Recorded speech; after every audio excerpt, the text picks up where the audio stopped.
Il est l'homme aux 500 projets et aux 80 brevets. Elmar Mock, c'est aussi le co-créateur de la montre Swatch. Et il est venu à Sierre apporter un peu de son expérience aux étudiants. C'est un message de confiance. Je crois qu'il faut avoir confiance dans son intuition, il faut avoir confiance dans sa capacité de faire et il faut aller de l'avant. Qu'ils soient issus du tourisme, de l'informatique, de l'économie ou des sciences de l'ingénieur, les 50 étudiants ont présenté une vingtaine de projets dans différents domaines. C'est la seule option qui propose dans l'école de mélanger justement ces compétences parce qu'on part de l'idée qu'une entreprise peut se créer à partir de compétences diverses et c'est pour ça qu'on essaye de stimuler justement la rencontre de ces différentes compétences.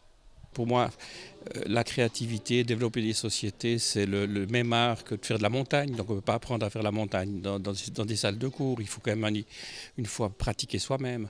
Donc pour moi, la chance qu'ont les étudiants aujourd'hui, c'est de pratiquer. Le temps d'une présentation publique des projets, et les étudiants se lancent dans une épreuve de team building. L'exercice n'est pas si évident qu'il n'y paraît.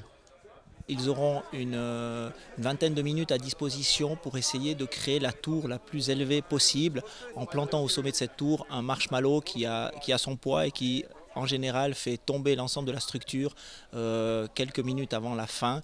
Donc l'idée est de voir dans quelle mesure ils gèrent le stress, ils gèrent le concept et ils gèrent aussi la construction concrète.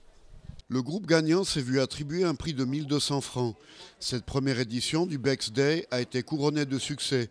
Les organisateurs planchent déjà sur la cuvée 2012 de l'événement.